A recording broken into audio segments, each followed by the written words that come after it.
Oi amigos, tudo bom com vocês? Hoje eu estou começando a gravar uma série de vídeos aqui com algumas reviews de livros que eu estou lendo, né? Então eu tenho aqui do meu lado esquerdo alguns livros do ano para ler no ano inteiro e eu vou fazer algumas reviews, contar um pouquinho, né, mais detalhado o que cada livro fala, né? Vou passar bastante coisa, vou passar um pouco da minha opinião também, né, fazer uma review legal. Não será uma review curtinha, né, a ideia dessa série de vídeos é passar um conteúdo bem extenso, não muito extenso, mas extenso para vocês ao ponto de vocês saberem do que se trata bastante o livro. Não só uma review simples, aliás, se você quer saber uma review bem simples, você fala assim, não quero spoiler, não quero saber o que diz os detalhes do livro, mas quero saber um pouco do que se trata, né? No meu Instagram você vai ter lá a review bem curtinha em texto dos livros, mas aqui a gente vai fazer uma review mais detalhada, tá? Particularmente, o tipo de livro que eu mais gosto são os livros de finanças, livros sobre negócios, livros sobre mentalidade, livros cristãos, livros sobre teologia. Esses são os livros que eu mais gosto de ler, são os que eu mais leio, né? Não leio muito livros de história, né? De história, eu digo, de contos, né? Enfim, eu gosto mais desse tipo de livros. E eu estou começando aqui essa série de livros, então dependendo do livro vai ter um número de vídeos. Esses vídeos serão enviados uma vez por semana, então de repente, dependendo do tamanho do livro, a gente vai fazer em uma semana, em duas, em três, ou às vezes até em quatro, se o livro for muito grande, tá bom? Então hoje eu tô aqui para trazer uma review sobre esse livro aqui, ó, Santo Agostinho no Banco dos Réus. Ele foi escrito aqui pelo Ivan de Oliveira Silva. Contar um pouquinho sobre esse livro, se eu não estou enganado, eu comprei ele em 2017 num congresso que eu fui com a minha esposa. Inclusive fui ver uma palestra do Ivan de Oliveira Silva sobre um outro livro que estava sendo lançado e me interessou muito, me chamou bastante atenção o título desse livro, né? Falando Santo Agostinho no Banco dos Réus. E quando eu fui ver do que esse livro se trata?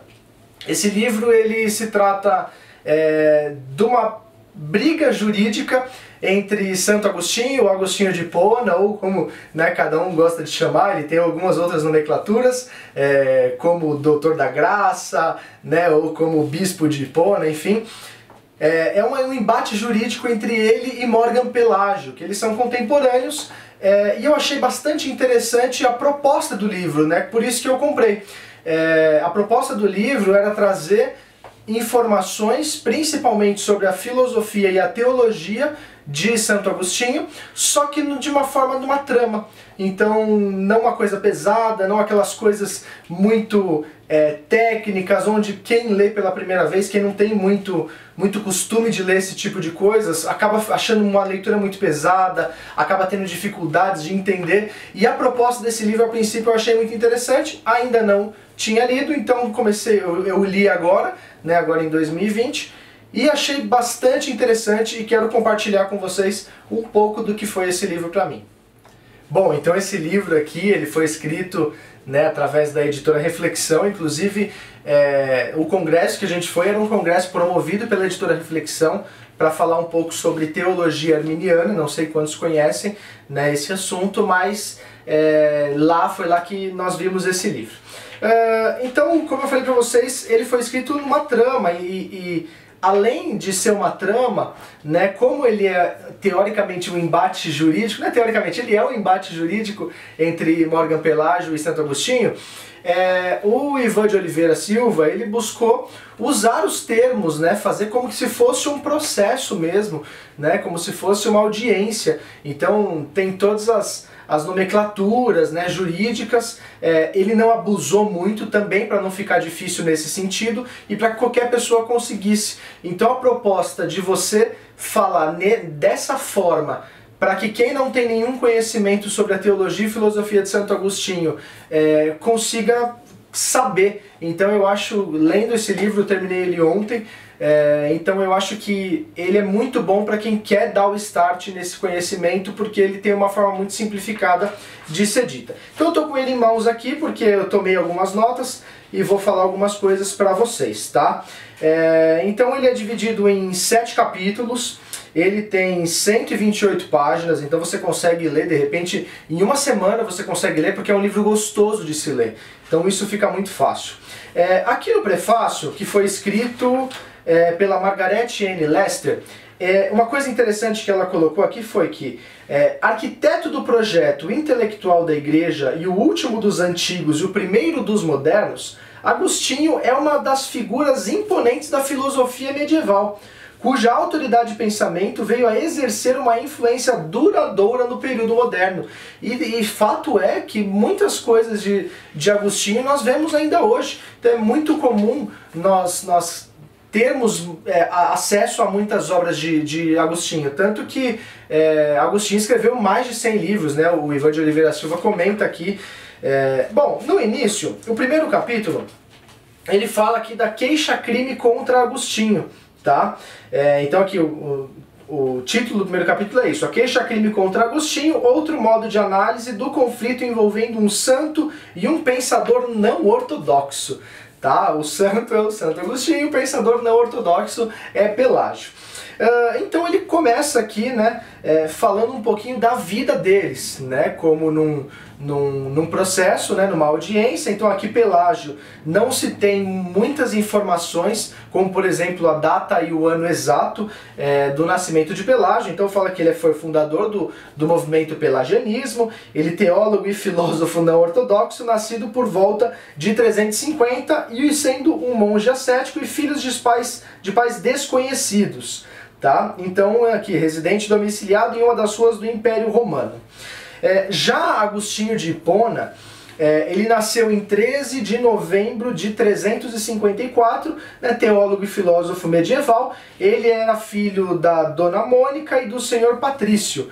Ele convivia, né, em união estável, residente domiciliado em uma das ruas de Hipona. Bom, interessante dizer aqui que em decorrência dos escritos, né, de Agostinho de Hipona, Pelágio costuma ser agrupado entre os maiores heresiarcas dos primeiros séculos da igreja. Heresiarcas são os que cometem heresias, né? Então essa é a grande fama de Morgan Pelágio.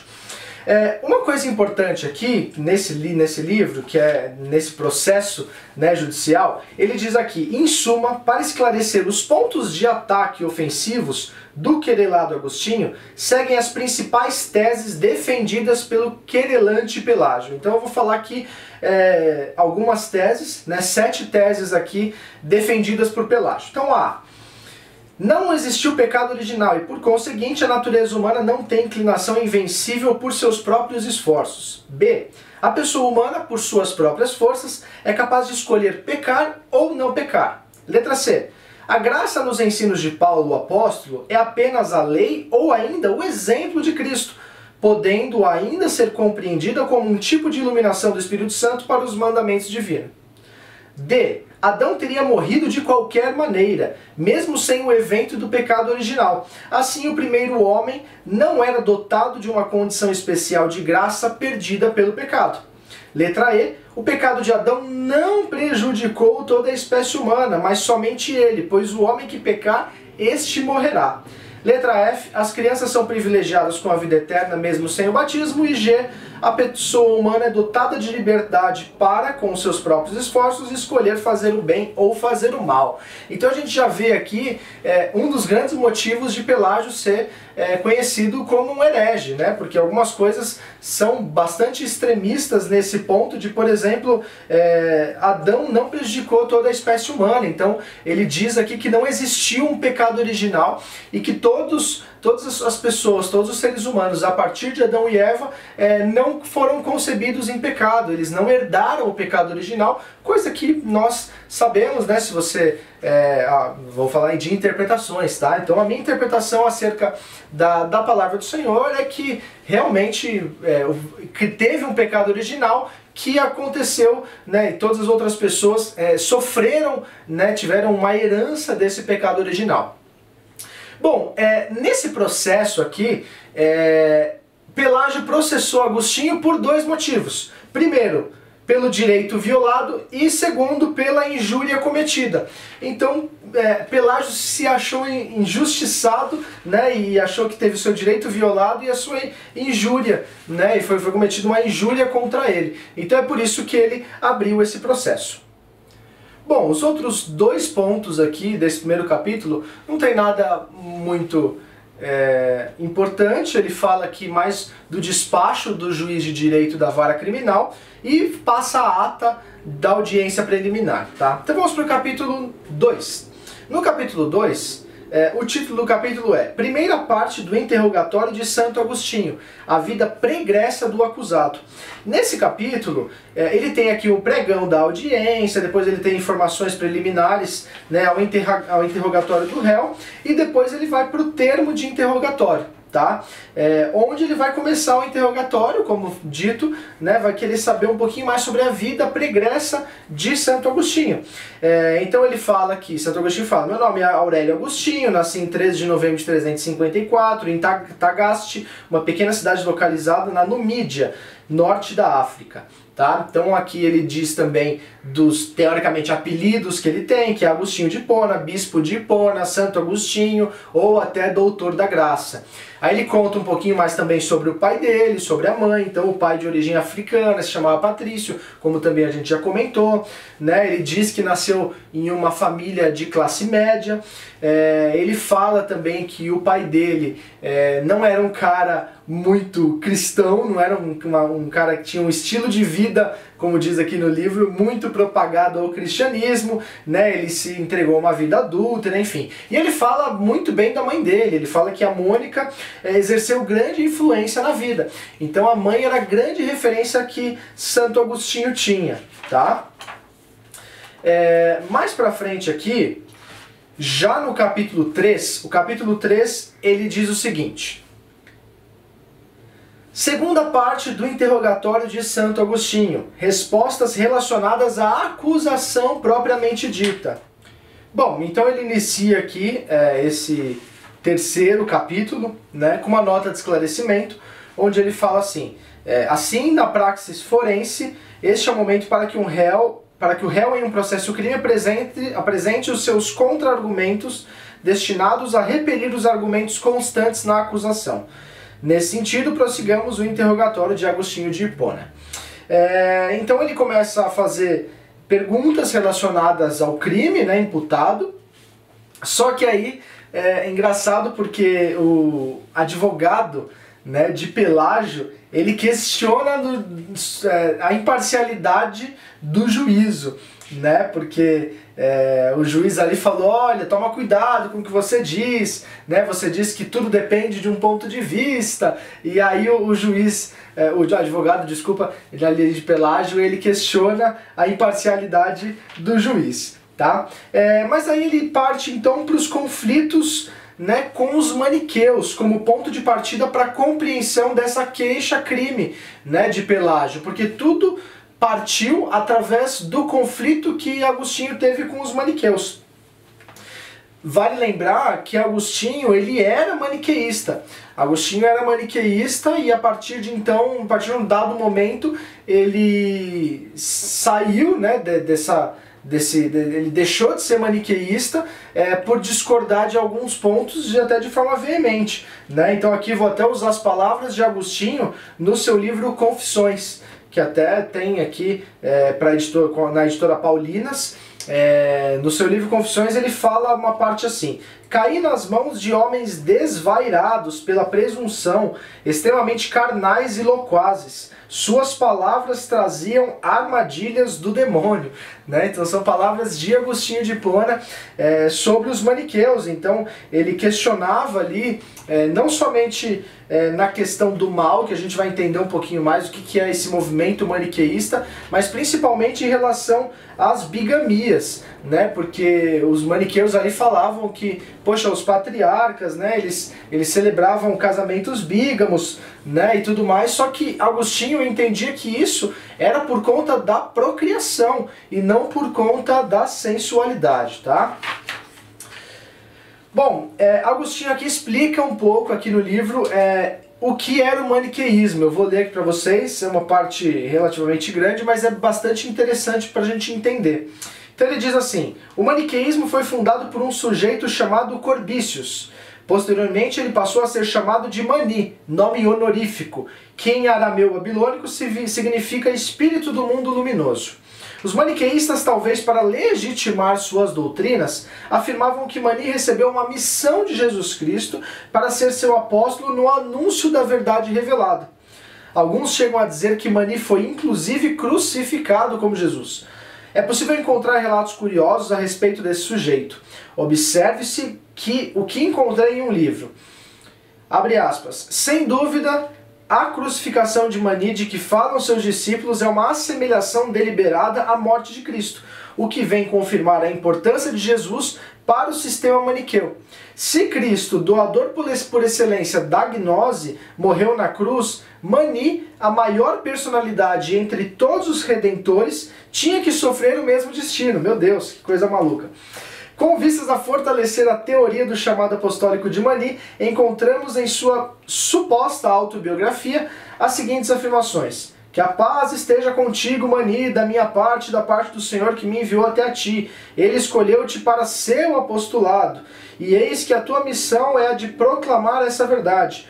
Tu irás proclamar em seu nome o evangelho da verdade, e em tal tarefa deverás empenhar todas as tuas forças. Que uma coisa maluca. Tenho a impressão de que o maniqueísmo não era tão somente a reunião de um grupo de pessoas interessadas em fomentar uma corrente filosófica, mas era também uma religião de mistério, ou seja, era uma espécie de religião-ciência. Tais sistemas religiosos que carregavam uma forte atração pela ciência não se trata de episódios isolados na história dos segmentos místicos dos primeiros séculos da era cristã. Nesse sentido, cito o antigo movimento gnóstico que buscava o conhecimento através da mediação inspirada em um ser metafísico. Em consequência, sustento que Mani não fundou somente um grupo de pessoas interessadas em estudos filosóficos, mas foi responsável também por uma vertente religiosa que encontrou muitos adeptos nos primeiros séculos da era cristã. A religião maniqueísta está enraizada entre os povos. Há de se considerar que o dualismo maniqueísta está presente inclusive em grupos religiosos contemporâneos. Basta, para tanto, levarmos em conta a proliferação de segmentos religiosos que acreditam que o bem e o mal estão em constante atrito de igualdade de forças. Tese esta que, de modo semelhante, pensavam os maniqueístas. Bom, entendeu o que era o maniqueísmo? Se não entendeu, não importa, não vai fazer tanta diferença, né? Mas é uma coisa bem maluca, mas enfim, sei que ficou uma coisa não muito fácil de entender, mas não tem problema, tá? Ignora se você não entendeu.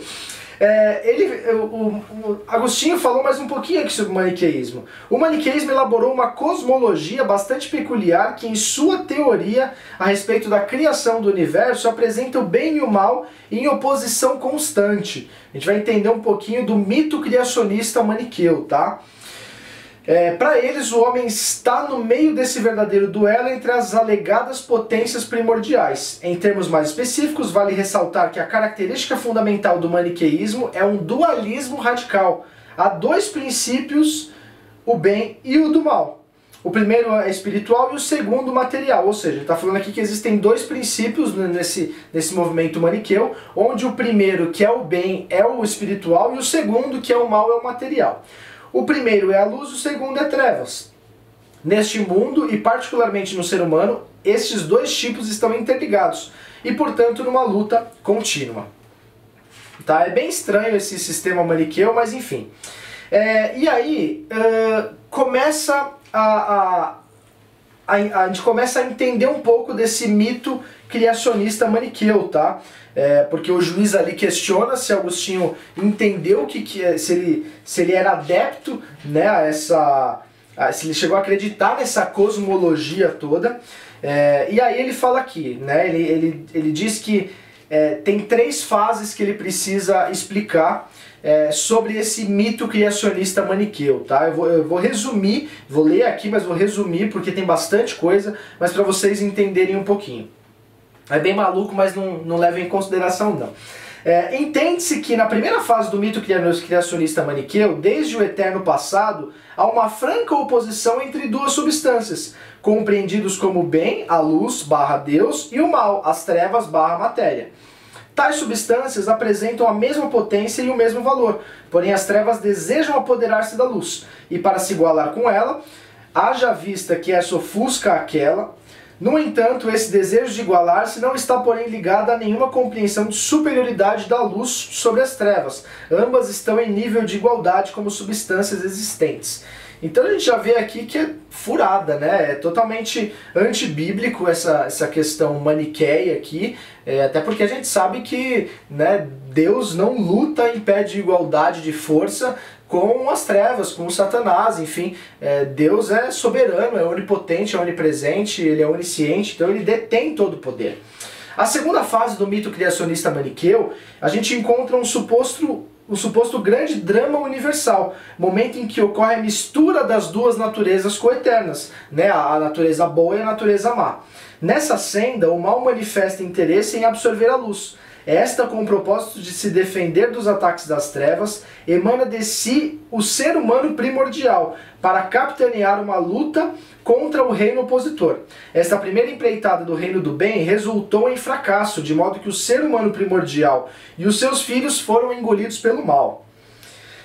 Já que na terceira parte, onde o juiz ali questiona um pouco de como era esse mito, ele diz aqui: a terceira fase do mito criacionista é estruturada em uma linha escatológica, em que as partículas de luz detidas pela matéria serão definitivamente resgatadas. Esse ato soteriológico ocorrerá no porvir, e para que tenha êxito exigirá a abstinência sexual da humanidade, para que dessa forma não ocorra a continuidade do aprisionamento da luz na espécie humana.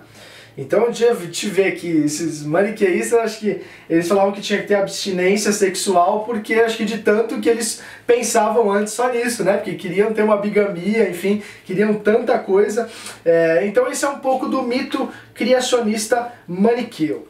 Já aqui, quando no primeiro enfrentamento do problema da vontade, né, que é uma grande questão de Agostinho, ele explica que em decorrência dessa grande polêmica com os maniqueus, ele sustentou que a pessoa humana, que era uma criação racional por excelência, é dotada da vontade livre, capaz de fazer escolhas livres e responsáveis. Dessa maneira, a vontade livre, utilizando-se do livre-arbítrio, tem a opção de escolher afastar-se ou aproximar-se do bem, respondendo o homem tanto em um quanto no outro caso. Temos assim um ser moral, responsável pelos seus atos.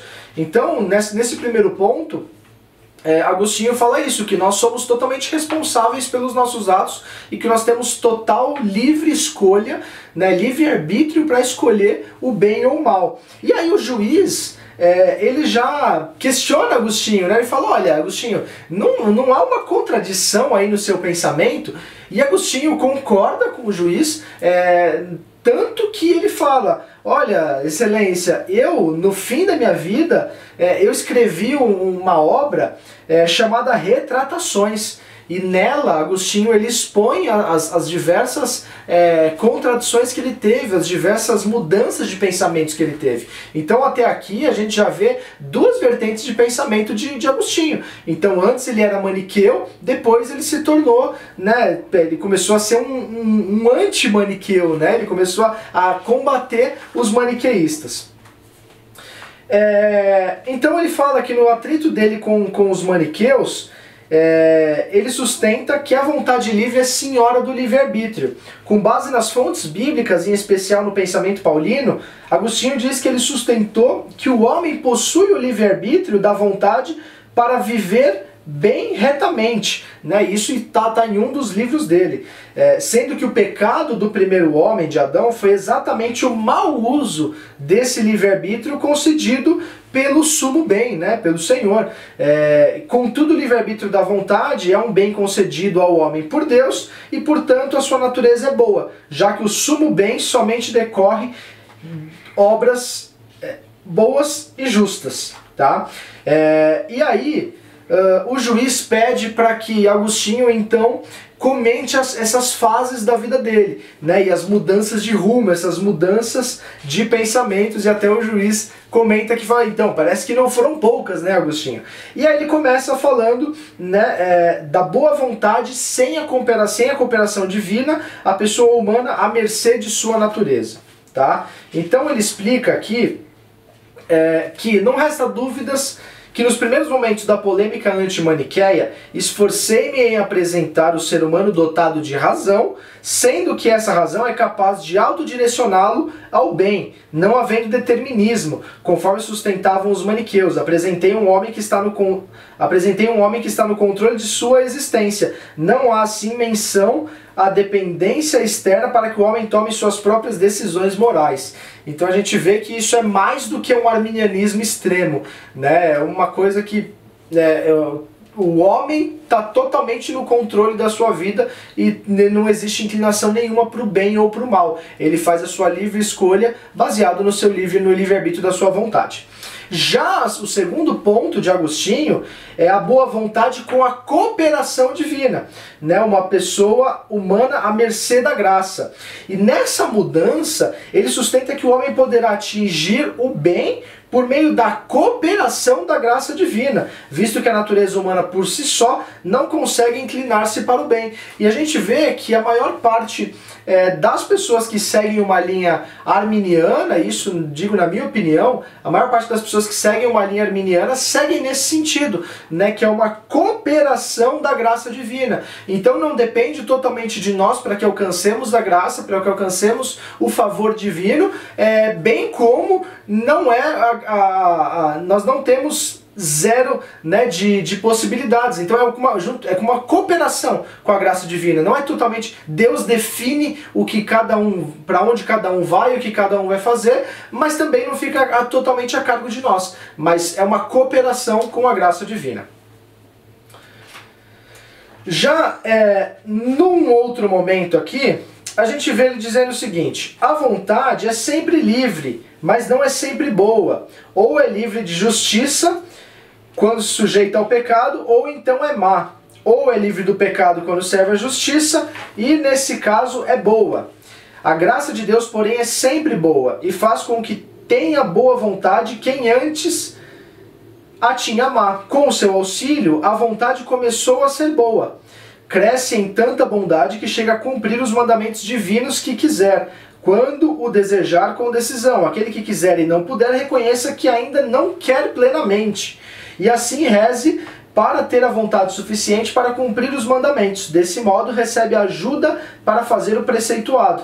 É útil o querer quando podemos. É útil o poder quando queremos. Então ele aqui explica um pouquinho sobre o que é essa cooperação divina, tá?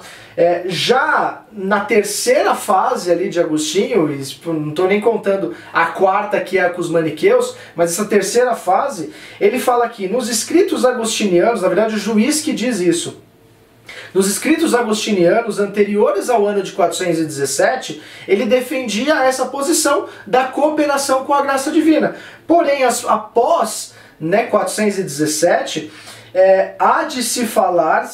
não há de se falar sequer em cooperação ao auxílio da graça divina para a escolha do bem. Você passa, o juiz falando para Agostinho, a defender que Deus aqui no controle da história humana aproxima a pessoa humana ao bem. Nessa fase, ao que pude perceber, você parte para uma posição radical que acena para a tese de que a vontade humana totalmente corrompida não está em condição de aproximar-se do bem. Desse modo, o homem está em condição passiva, sendo que a sua vontade não tem força sequer para acenar em direção ao bem, se não for o impulso divino. Eu gostaria que você esclarecesse essa mudança, bem como a diferença dessa sua posição com Pelágio. E aí nós vamos depois aqui para o capítulo 4, onde ele vai explicar essa mudança radical da posição agostiniana e o choque direto com Pelágio.